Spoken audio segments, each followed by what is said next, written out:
Bonsoir à tous, bienvenue, vous êtes avec Jess. J'ai décidé de vous faire cette vidéo pour vous parler des liens toxiques. Alors déjà, il me semble très important de devoir définir en tout cas, ce que l'on appelle lien toxique. Alors, ça ne veut pas dire forcément, parce que alors j'entends beaucoup de choses en ce moment, ah bah lui, il agit de telle façon, c'est un lien toxique, je dois me couper des liens toxiques. Alors, c'est très paradoxal parce que d'un côté, les liens toxiques, bien, quelque part, si on a choisi de nous incarner dans cette vie-là, c'est que nous avons des choses à comprendre. Alors c'est vrai, me direz-vous, on peut très bien avoir à comprendre de se délester, on va dire ça comme ça, des liens toxiques. Alors oui, me direz-vous, c'est fort possible. Mais quelle est la leçon que vous avez tirée de ça? Si effectivement c'est je dois en tout cas me séparer de ce lien parce qu'il est toxique pour moi, parce que cela génère tel et tel comportement, telle réflexion à l'intérieur de moi, que au niveau vibratoire, ça me fait descendre mes vibrations, que au final vous puissiez être malheureux dans ce type de lien. Alors dans ces cas-là, oui. Mais si c'est juste se séparer en fait des liens toxiques, de ce que l'on nomme lien toxique, et ben, au final, un lien toxique, ben, on peut en trouver partout. Et il peut y en avoir dans toutes circonstances. Alors qu'est-ce qu'on doit faire? On doit complètement se barricader, ne plus parler avec personne, ne plus communiquer, ne plus laisser qui que ce soit pénétrer dans notre champ vibratoire? Je ne suis pas tout à fait d'accord. Mais ça n'engage que moi. Ma perception du lien toxique, c'est un lien qui vous empêche d'évoluer et qui vous tire vers le bas. Qui vous empêche d'évoluer et qui vous tire vers le bas. Et, donc encore une fois, je le répète, hein, parce que qui vous empêche d'évoluer, qui vous tire vers le bas. Et, donc ça veut dire que vous pouvez très bien avoir au sein de votre famille même ce qu'on appelle des liens toxiques. Qu'est-ce que vous définissez comme étant un lien toxique? Quelqu'un qui passe son temps à vous critiquer, à mettre le doigt sur ce qui ne va pas sans que ce soit constructif, dans le but juste de vous rabaisser ou de vous faire du mal. C'est quelqu'un qui va axer surtout son focus sur ce qui arrive de négatif dans sa vie, auquel cas il va avoir des ondes négatives.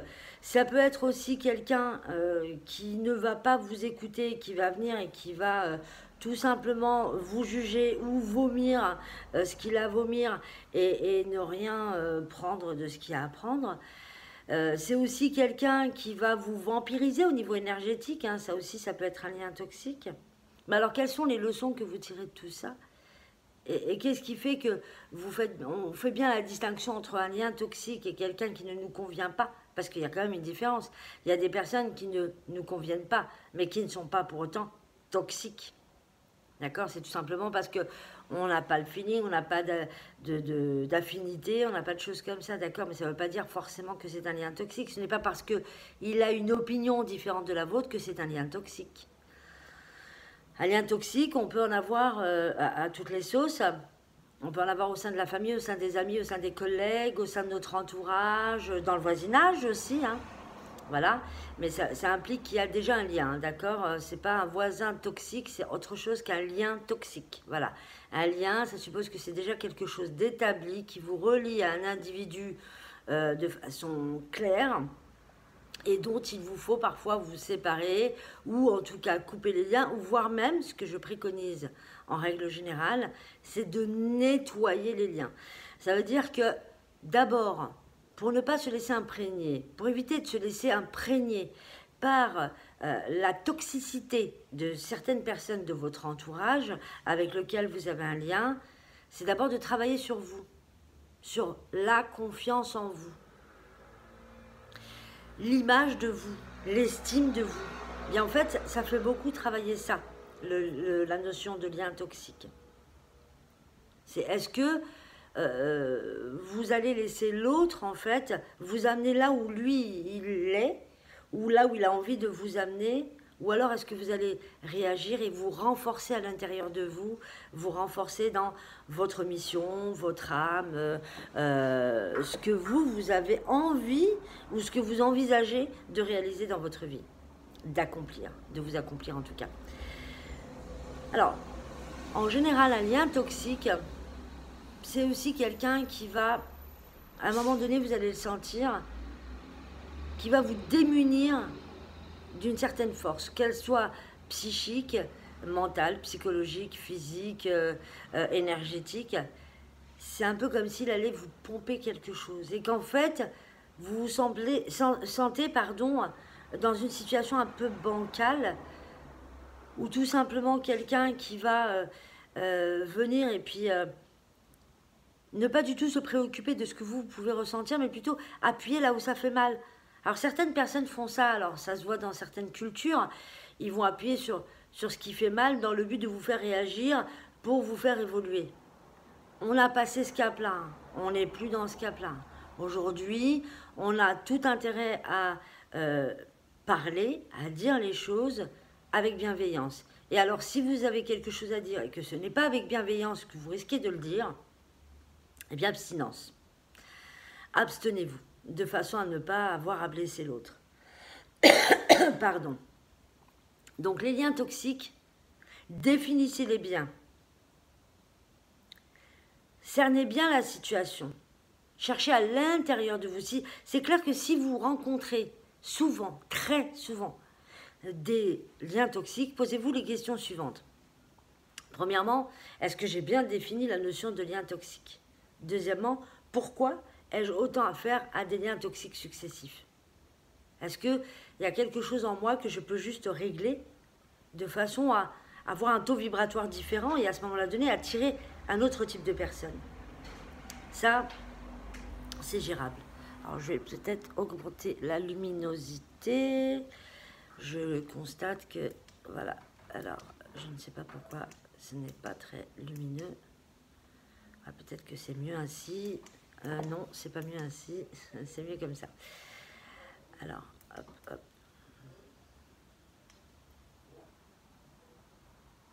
Voilà. Alors, désolé pour ce petit laps de temps. En tout cas, voilà, le lien toxique, définissez-le de façon sûre. Posez-vous la question de savoir pourquoi vous vous êtes incarné.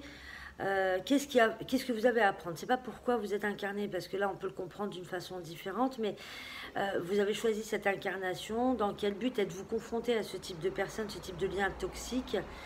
Quelle est la leçon que vous devez vous comprendre de tout cela et puis avancer? Alors c'est sûr, c'est facile à dire avec des mots, hein, parce qu'il y a vraiment beaucoup de personnes qui souffrent, hein. Prenons le cas aussi du pervers narcissique. Alors bien souvent, on entend « j'ai rencontré quelqu'un, c'est un pervers narcissique, c'est un pervers narcissique ». Mais on le met à toutes les sauces, la notion de pervers narcissique, là. C'est vraiment à toutes les sauces. C'est vraiment dommage. Définissez d'abord les choses utiles. D'ailleurs, j'ai mis une vidéo sur « que dis-tu » ? Quels sont les mots que tu choisis?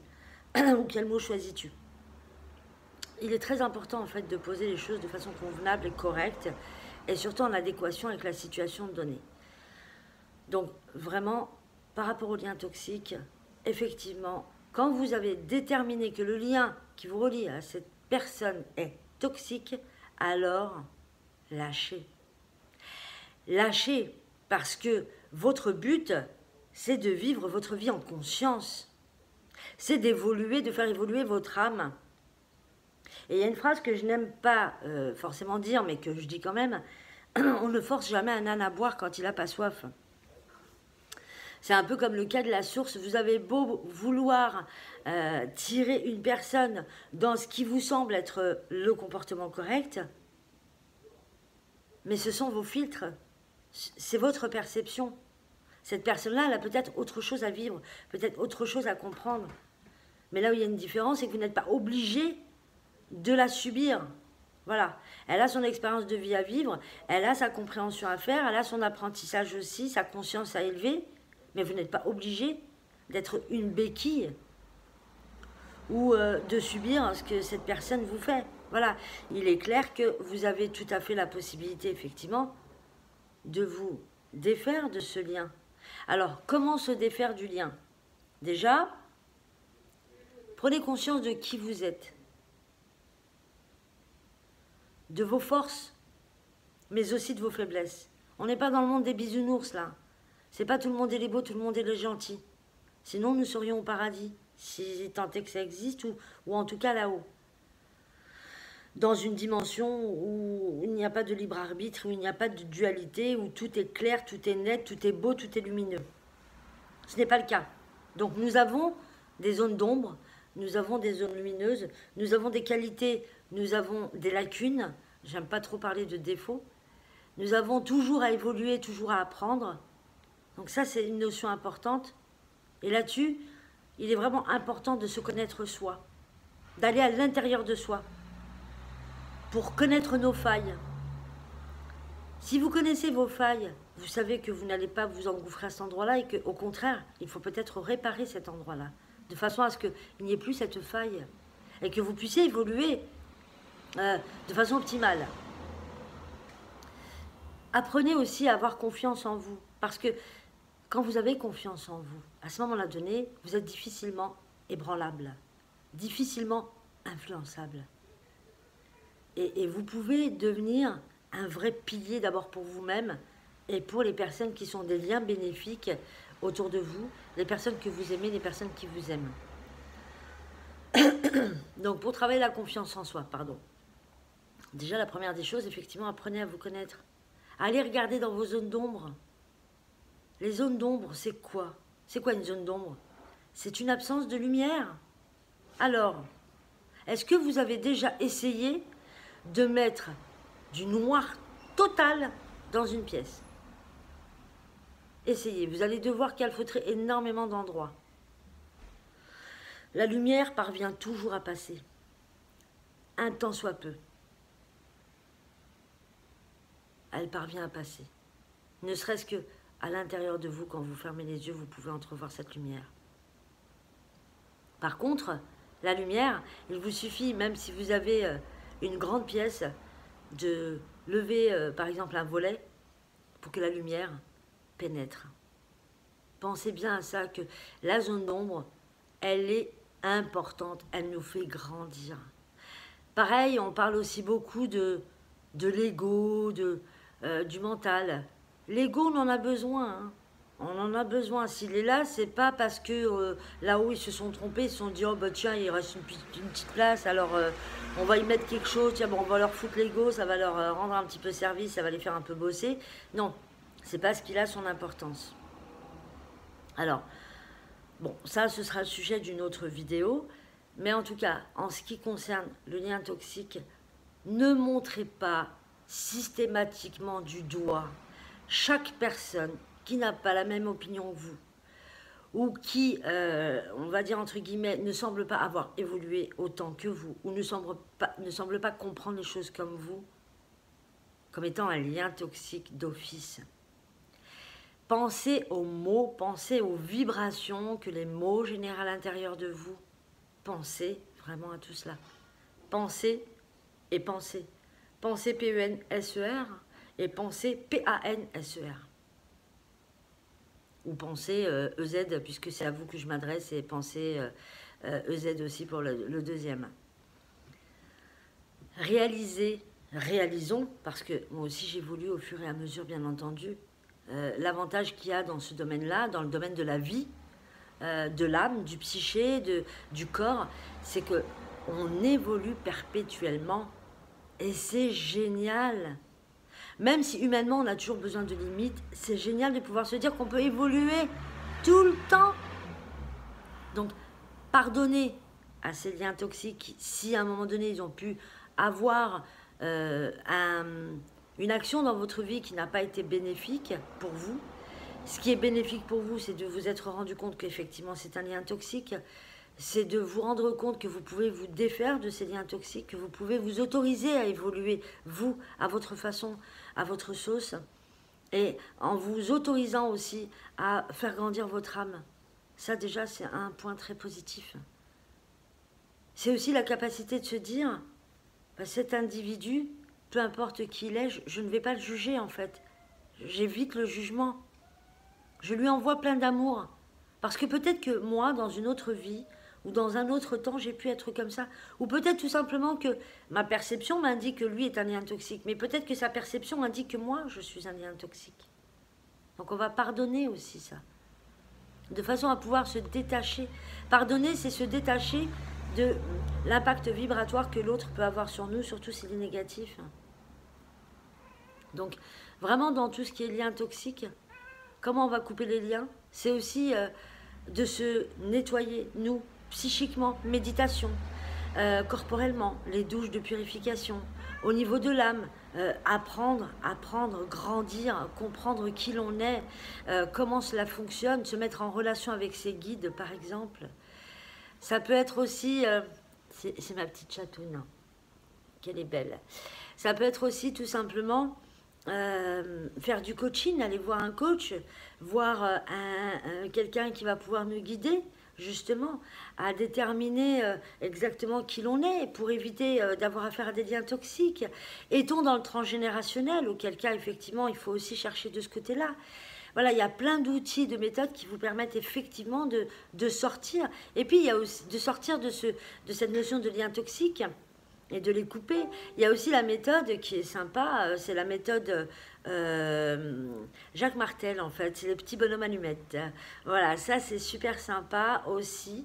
Alors vous pouvez tout simplement aussi, lors de la méditation, communiquer avec votre moi supérieur. Alors ça, il y a des personnes qui font des super méditations là-dessus. Un jour, j'en posterai certainement une. Mais il y a des personnes déjà qui font des très très belles méditations. Donc pensez à regarder ça pour vraiment vous communiquer, vous entrez en communication en fait avec votre moi supérieur. Et à ce moment-là donné, vous lui demandez en fait, vous le mettez à contribution et vous lui demandez de vous aider à trouver en fait assez rapidement et de la meilleure façon possible pour vous et pour les autres, bien entendu, parce qu'on est quand même, on cohabite hein, tous. Hein. Nous sommes tous, nous faisons tous partie d'un tout. Hein. Nous sommes tous des êtres de chair et de sang, d'émotions, de cœur, de psyché, d'âme et d'esprit, et dualité et tutti quanti.